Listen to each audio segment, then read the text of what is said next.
Après la cérémonie, tu invites les gens à... Je crois que c'est ça qu'on fait quand on va là-bas. Selvam Shanmugam, président de l'association Tamishangam, coordonne son équipe pour la journée d'hommage aux engagés indiens. N'oubliez pas votre passé. C'est ça qui est important. L'engagement, bien sûr, on est venu dans des conditions comme des esclaves. On a travaillé comme... C'est au lazaret de la Grande Chaloupe qu'a lieu la commémoration, un lieu symbolique où les travailleurs engagés étaient mis en quarantaine à leur arrivée. Depuis quelques années, le président de l'association s'est battu pour que l'histoire du lazaret ne tombe pas dans l'oubli. Ces Indiens qui sont venus pour développer l'économie de cette île. Et donc c'est très important qu'on ne les oublie pas. On les a fait miroiter, qu'ils vont s'enrichir, venez travailler ici, c'est l'Eldorado, vous allez revenir en Inde tout riche. Quand ils sont venus, ils se sont rendus compte que ce n'était pas du tout ce qu'on leur a promis. L'esclavage officiellement est terminé, mais ces engagés, ils ont vécu dans le même statut, dans la même situation que l'esclavage. Et donc ils ont souffert pendant cette période. Et donc il faut rendre hommage à ces personnes-là. Les engagés indiens ont laissé en héritage leur culture et leur religion, mais aussi les valeurs du travail et du respect des aînés dans la tradition du culte des ancêtres. Dans cet ancien bâtiment médical du lazaret, un mémorial a été créé pour se souvenir du passage de ces engagés. Construit en 1860 par les autorités de l'époque, ces bâtiments avaient pour rôle d'accueillir et de mettre en quarantaine tous les engagés. Dans les années 1930, le lazaret a cessé de fonctionner, notamment avec les progrès de la médecine. Elsie, coordonnatrice de l'événement, a découvert récemment qu'elle est la descendante d'un de ces engagés indiens. Je sais que mon ancêtre est passé ici. Il est arrivé en 1862. Il s'appelle Virankali. Ce qui me touche particulièrement avec ce lieu, c'est que je sais que les conditions étaient difficiles. Il a été mis en quarantaine avant de commencer sa vie à La Réunion. J'ai beaucoup de reconnaissance pour lui, car il a quitté son pays, l'Inde du Sud, à 18 ans pour venir fonder notre famille ici. L'histoire de la famille d'Elsie n'est pas exceptionnelle. Toutes les familles réunionnaises d'origine indienne ont le même vécu. Pour honorer et se souvenir de tous ces engagés indiens arrivés sur l'île, une cérémonie en hommage à Shiva est donnée par le Poussari Alexis.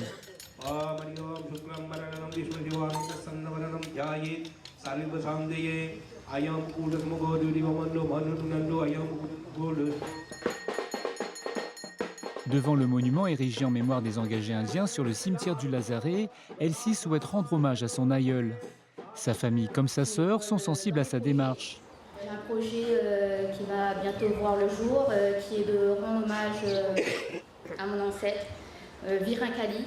Beaucoup d'émotions et de fierté, et ça donne de la force, de la dignité et un sentiment aussi d'appartenance. Ça donne aussi une sorte de devoir, le devoir de transmettre cette mémoire aussi à nos enfants et de continuer à les honorer, nos ancêtres, parce que c'est grâce à eux, grâce à leur sacrifice, et qu'on est là aujourd'hui. Sans eux, on ne serait pas là. Après la cérémonie au Lazaret, Elsie se rend aux archives départementales de La Réunion. Elle avait obtenu les premiers documents sur son ancêtre engagé grâce au site internet.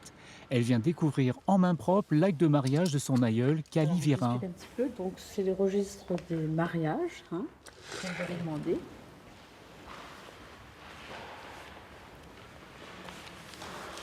Le sieur Kali Virin, porté à la matricule générale sous le numéro 87 745, et la demoiselle Valiamé Mariaille, lequel nous ont requis de procéder à la célébration de leur mariage. On sent une grande émotion. C'est extraordinaire parce qu'à partir d'une seule page, quelques écrits, j'ai toute une histoire, j'ai beaucoup d'informations. Grâce à ce document datant de 1881, Elsie découvre que son ancêtre s'est marié à une Indienne née à La Réunion, 20 ans après son arrivée sur l'île en tant qu'engagé. Il a décidé de se marier ici, il est toujours ici, alors que d'après l'histoire des engagés indiens, les contrats duraient 5 ans. Donc cela montre son envie de construire sa famille ici. C'est très important pour moi parce que je retrouve mon identité. Je suis fière aujourd'hui d'être ce que je suis.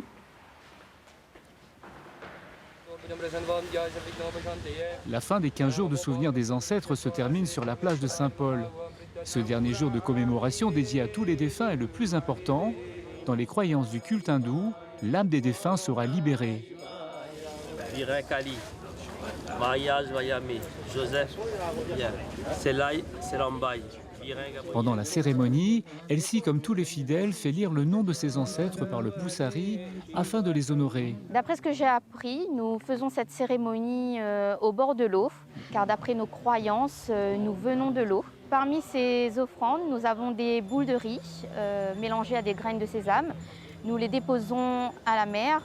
Lorsqu'elles sont mangées par les poissons, nous croyons que cela fait une connexion avec nos ancêtres. Cette commémoration prend plus de sens pour moi aujourd'hui, car j'ai retrouvé mon aïeul en faisant mes recherches. Et cela me permet aussi de transmettre à mes enfants notre histoire, leur histoire et leurs origines. La cérémonie se termine par le lancer des offrandes dans la mer, une tradition qui s'est perpétuée de génération en génération pour que le souvenir perdure.